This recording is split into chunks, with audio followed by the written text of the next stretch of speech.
बिस्मिल्लाहिर्रहमानिर्रहीम। आज हम लेक्चर नंबर 6 के अंदर चैप्टर नंबर 11 का एक बहुत ही इंपॉर्टेंट टॉपिक है हमारे पास। चैप्टर नंबर 11 का जो नेम है वो साउंड है। उसमें कुछ फैक्टर बताए गए हैं साउंड के, किस तरह प्रोड्यूस होते हैं, कौन सा फैक्टर कैसे है, ये सारे आज हमने क्या करना है, साउंड के मतलब सारा कुछ आज हमने डिस्कस करना है। तो कैरेक्टरिस्टिक्स ऑफ साउंड का हमारा जो टॉपिक है चैप्टर नंबर 11 का, ये बहुत ही इंपॉर्टेंट टॉपिक है। और फिर बोर्ड पॉइंट ऑफ व्यू से अगर इसको देखा जाए तो ये बहुत बार ये पेपर के अंदर शॉर्ट क्वेश्चंस में, बहुत बार पेपर्स के अंदर एमसीक्यूज में, बहुत बार और लॉन्ग क्वेश्चन के तौर पर भी ये आ चुका है। तो इस चैप्टर का मोस्ट इम्पॉर्टेंट टॉपिक है ये, और इस टॉपिक को हम स्टार्ट करते हैं। सबसे पहले देखते हैं कि हमारा टॉपिक का मतलब क्या है। कैरेक्टरिस्टिक्स ऑफ साउंड, हमारी जो आवाज़ है, जो इर्द गिर्द हम आवाज़ें सुनते हैं, उनको जज करते हैं, उनकी कितनी तरह की कैरेक्टरिस्टिक्स हैं, कितनी तरह की खसूसियात हैं, तो वो सारी हमने आज इधर डिस्कस करनी है। तो सबसे पहले आपको पता होना चाहिए कि साउंड की जितनी भी कैरेक्टरिस्टिक्स हैं उनको 4 हिस्सों में तकसीम किया गया है। सबसे पहले लाउडनेस ऑफ साउंड कि कितनी ज़्यादा है और कितनी कम है, फिर उसके बाद pitch of sound, quality of sound और इंटेंसिटी ऑफ साउंड। ये 4 कैरेक्टरिस्टिक्स हैं मेजर साउंड की। आपने याद रखना है, सबसे पहली कौन सी है लाउडनेस, दूसरी कौन सी है पिच, तीसरी कौन सी है क्वालिटी और चौथी कौन सी है इंटेंसिटी ऑफ साउंड। आइए इनको देखते हैं, एक एक करके इसको डिस्कस करते हैं कि कौन कौन सी खसूसियत कैसे कैसे हमारे डेली रूटीन के अंदर एप्लीकेबल है। सबसे पहले हम लाउडनेस के ऊपर बात करते हैं। लाउडनेस क्या है हमारी, आपको नाम से इजाहर हो गया होगा कि हमारी जो आवाज़ है कितनी ऊंची है और कितनी कम है। मतलब कि हम कितना ऊंचा बोल रहे हैं और कितना हम धीमा, कितनी आहिस्ता से। अब हम डेली रूटीन में हम जब किसी बंदे ऐसे इंसान को दूर जो बैठा हो तो उसको आवाज़ देने के लिए हम अपनी आवाज़ को बुलंद करते हैं, ठीक है। और अगर कोई पास बैठा हो तो हम उसको उससे अलग स्टाइल में बात कर रहे होते हैं, आस्था आवाज़ से बात कर रहे होते हैं। तो ये सारा क्या है, ये लाउडनेस है, ठीक है। लाउडनेस की डेफिनेशन की अगर बात करें तो बिल्कुल यही डेफिनेशन है कि the characteristics of sound through which are loud and faint. Loud and faint, loud क्या बुलंद और फेंट क्या मध्यम के आस्था आवाज़ के दरमियान जो फर्क किया जाता है उसे क्या कहते हैं, लाउडनेस कहते हैं।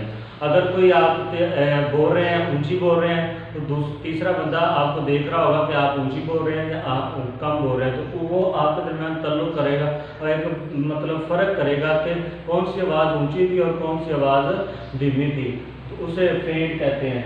तो इसलिए तो क्या है कि ये सारी क्या है, लाउडनेस कहलाता है, कितनी आवाज़ ऊंची और कितनी आवाज़ धीमी है, तो ये सारा लाउडनेस है।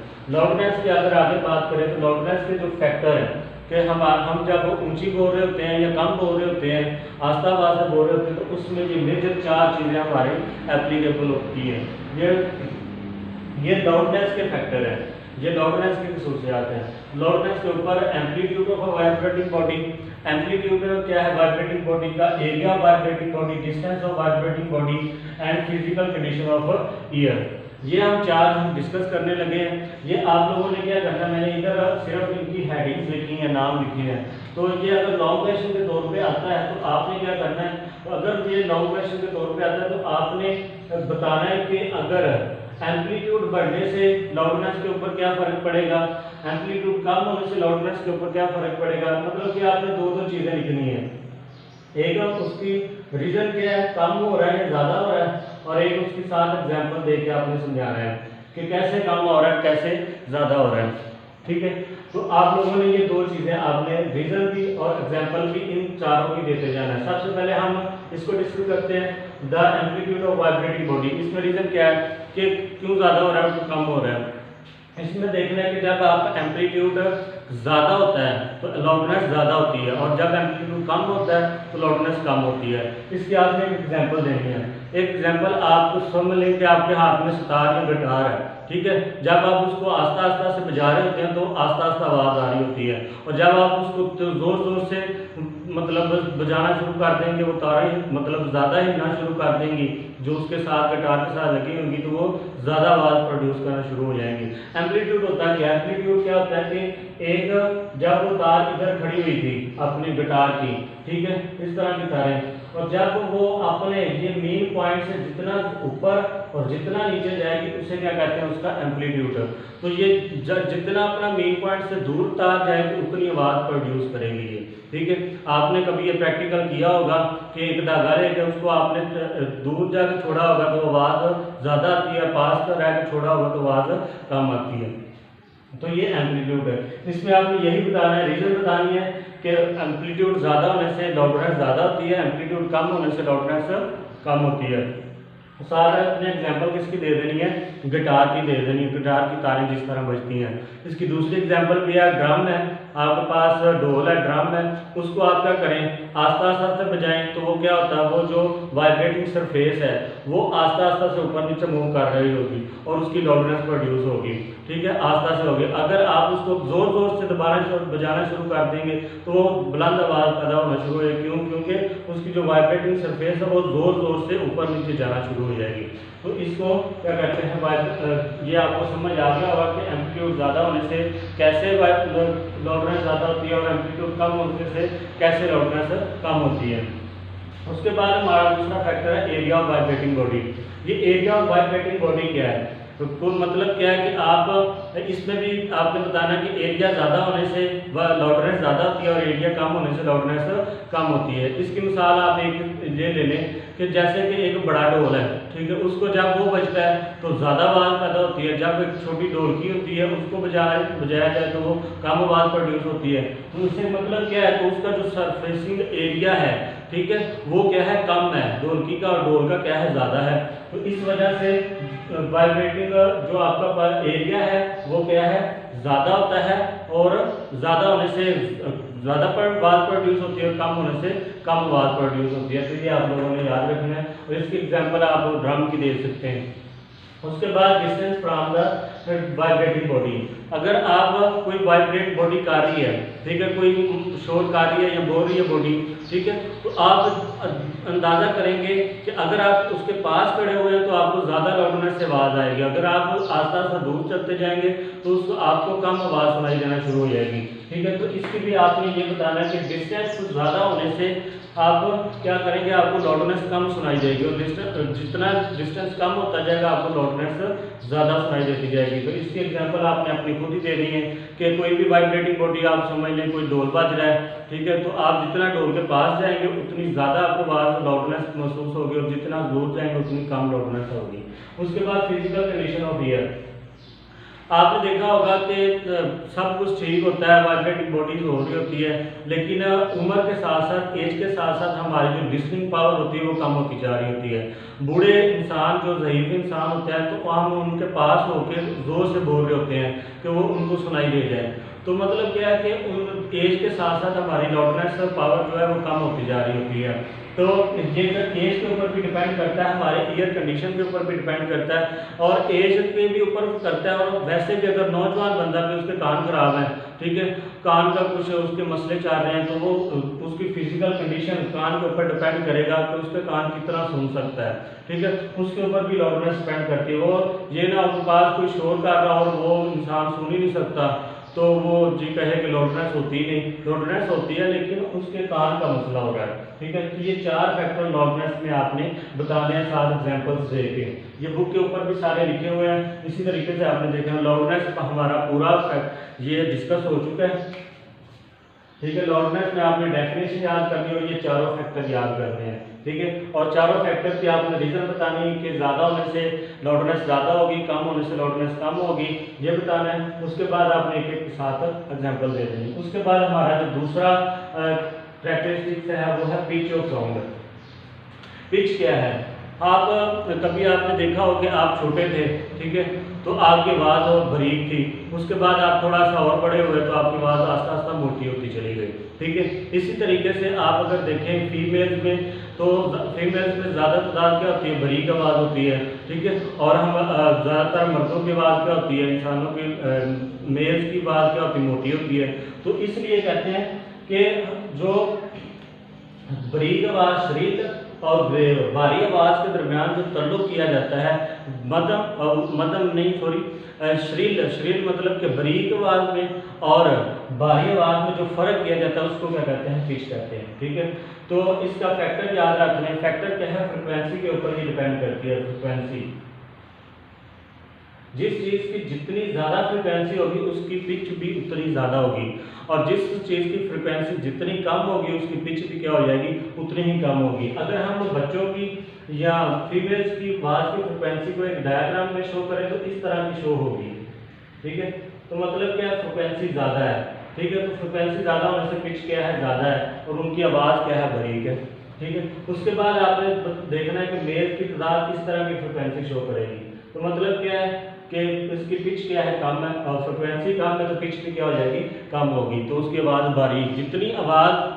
जितनी आपकी आवाज़ की फ्रिक्वेंसी ज़्यादा होगी उतनी आपकी आवाज़ बारीक होगी, और जितनी आपकी फ्रिक्वेंसी कम होगी उतनी आपकी आवाज़ बारीक होती चली जाएगी, ठीक है। इसलिए तो बड़े बड़े सिंगर्स क्या करते हैं, कुछ ऐसे मशहूर बात पीते हैं जिनसे क्या आवाज़ की पिच आवाज़ की पिच की फ्रिक्वेंसी ज़्यादा हो जाए और उनकी आवाज़ बारीक निकले, और आवाज़ आपको वो लुत्फ़ दे रही होती है, मतलब आ रहा होता है। उसके बाद तो ये आपने इधर बताना है। नोट के अंदर आपने क्या बताना है कि आमतौर पर बेबीज़ और फीमेल्स की जो आवाज़ होती है उनकी फ्रिक्वेंसी ज़्यादा होती है, और उसकी वजह से उनकी आवाज़ श्रील होती है, और मर्दों की फ्रिक्वेंसी कम होती है जिसकी वजह से उनकी आवाज़ ग्रेव होती है और पिच का ज़्यादा हो जाती है। तो ये आप लोगों ने इधर याद रखना है, ठीक है। तो पिच का भी हमारा टॉपिक हो गया। उसके बाद क्वालिटी ऑफ साउंड है। क्वालिटी ऑफ साउंड में क्या है, क्वालिटी ऑफ साउंड में आपने देखना है कि फर्ज कर लें आप अगर एक कमरे के अंदर बाहर खड़े हुए हैं और एक कमरे के अंदर मुख्तलिफ चीज़ें, मुख्तलिफ म्यूज़िक इंस्ट्रूमेंट बज रहे हैं, जिसमें क्या है बांसुरी है, जिसमें क्या गिटार है, जिसमें क्या है तबला है, तो आप बाहर खड़े होकर बता सकेंगे कौन सी आवाज़ तबले की है, कौन सी आवाज़ गिटार की है, कौन सी आवाज़ बांसुरी की है, ये सारी आप बता सकेंगे। तो वो क्या होती है, आप क्वालिटी जज कर रहे होते हैं, क्वालिटी किस आवाज़ कौन सी किस तरह की आवाज़ है, ठीक है। तो आप ये देख रहे होते हैं। तो इसकी डेफिनेशन भी बिल्कुल यही है, ठीक है, कि आपने क्या करना है, आप किस चीज़ से जज कर रहे हो, तो उसकी लाउडनेस और उसकी पिच के बारे में। अगर बांसुरी की आवाज़ है वो बिल्कुल फ्लूट है, बिल्कुल मतलब सुरीली सी आवाज़ आ रही होती है, तो उसकी लाउडनेस भी थोड़ी सी कम होती है और पिच उसकी क्या होती है, ज़्यादा होती है। इस वजह से आप पहचान सकते हो कि ये किसकी आवाज़ है, बांसुरी की आवाज़ आ रही है। गिटार की आवाज़ भी आप देखते हो, गिटार की आवाज़ भी आ रही होती है। तो इस तरीके से क्या होता है कि आप क्वालिटी ऑफ साउंड को जज करते हैं कि कौन सी आवाज़ किस चीज़ की है, ठीक है। आमतौर पे आप देखते हैं कि मुख्तलिफ प्रोफेसर जब बोलते हैं तो अगर आप देख तो नहीं रहे होते लेकिन आपको क्लास से बाहर से पता चल जाता है कि अंदर कौन सा प्रोफेसर लेक्चर दे रहा है, ठीक है। तो आप उसकी आवाज़ को जज कर देते हैं, तो मतलब क्या आप उसकी क्वालिटी जज कर रहे हैं, ठीक है। तो एग्जाम्पल में आप देखेंगे कि एक ड्रम है, ठीक है, तो उसकी जो फ्रिक्वेंसी है वो किस तरह चेंज हो रही होगी, ठीक है। और अगर एक फ्लूट बज रहा है,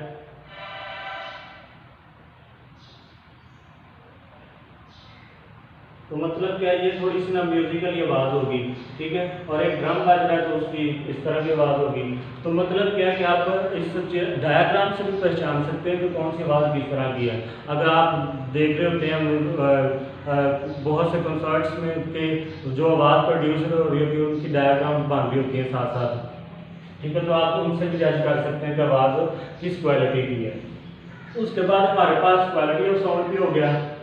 अब intensity of sound. Intensity of sound में आपने क्या याद करना है, इंटेंसिटी ऑफ साउंड में आपने कोई ऐसा यूनिट एरिया लेना है जो आपने क्या रखना है, बिल्कुल सीधा रखना है, और साउंड की डायरेक्शन उसके ऊपर परपेंडिकुलर होगी। जब ये परपेंडिकुलर साउंड डायरेक्शन होगी, यूनिट एरिया होगा, और इसमें से 5 सेकंड के अंदर जितनी साउंड गुजरेगी 5 सेकंड, ठीक है, तो वो क्या होगी, इसकी इंटेंसिटी ऑफ साउंड होगी। 1 सेकंड के अंदर जितनी आवाज़ एक यूनिट एरिया परपेंडिकुलर सरफेस में से गुजर जाए उसे क्या कहते हैं, इंटेंसिटी ऑफ साउंड। फर्ज करें आप कोई भी चीज़ आपके सामने है, उसको आपके बिल्कुल हाथ है और मैं बोल रहा हूँ, तो मेरी आवाज़ जो इसके डायरेक्शन में जा रही है वो परपेंडिकुलर है, बिल्कुल सीधी है, और जाते ही इसके साथ टकरा के 5 सेकंड में जितनी उसकी साउंड गुजरेगी उसे क्या कहेंगे, इंटेंसिटी ऑफ साउंड। यही तो डेफिनेशन लिखी हुई है, साउंड एनर्जी। जो साउंड एनर्जी मैं बोल रहा हूँ वो क्या है, 5 सेकंड के अंदर थ्रू अ यूनिट एरिया, एक यूनिट एरिया से गुजरेगी, वो यूनिट एरिया क्या होगा, परपेंडिकुलर पड़ा होगा, 90 का एंगल बनेगा किसके, साउंड वेव के, जो साउंड जारी होगी, ठीक है। इस चीज़ को क्या कहते हैं, इंटेंसिटी ऑफ साउंड। तो इंटेंसिटी ऑफ साउंड का जो फार्मूला है वो आप लोगों ने याद रखना, वाट पर मीटर स्क्वायर। वाट पर metre square intensity of sound का क्या है, यूनिट है। उसके साथ नोट आपने क्या याद करना है कि आपकी अगर फ्रेगनेंस आवाज है, मतलब बिल्कुल मध्यम आवाज है और लाउडेस्ट आवाज है, ठीक है, बहुत ही बुलंद आवाज है। फ्रेगनेंस आवाज की जो आपकी साउंड की इंटेंसिटी होगी वो इतनी होगी 10⁻12 वाट पर मीटर स्क्वायर, ये आपकी फ्रेगनेंस की होगी। और लाउडेस्ट की कितनी होगी 1 वाट पर मीटर स्क्वायर, ठीक है। तो ये आपकी लाउडेस्ट आवाज होगी, ठीक है। तो ये थे आपके 4 कैरेक्टरिस्टिक्स, हमने बहुत मेहनत के साथ इनको डिस्कस किया, तो आपने बहुत गौर के साथ इनको सुनना है। 4 फैक्टर होते हैं, लाउडनेस होती है, पिच होती है, क्वालिटी होती है और इंटेंसिटी होती है। लाउडनेस थोड़ा सा लंबा है, इसमें 4 फैक्टर हैं, ये आपने रिदम बतानी, एग्जाम्पल बतानी, उसके बाद पिच ऑफ साउंड है, क्वालिटी ऑफ साउंड है, इंटेंसिटी ऑफ साउंड है। उम्मीद है आपको बहुत अच्छे तरीके से समझ आई होगी। इसको आप बहुत गौर से सुनिएगा और इनको आप सुन के आपने बुक से ऊपर रीडिंग करनी है, आपको अच्छे तरीके से समझ आ जाएगी। और हो सके तो साथ आप एक साफ कॉपी लें, उसके ऊपर आप इस तरह के मिनी नोट्स बना सकते हैं हेडिंग्स लिख के, तो आपको ये बहुत अच्छे तरीके से टॉपिक क्लियर हो जाएगा। अगले लेक्चर के लिए दीजिए इजाज़त, तब तक के लिए अल्लाह हाफिज़।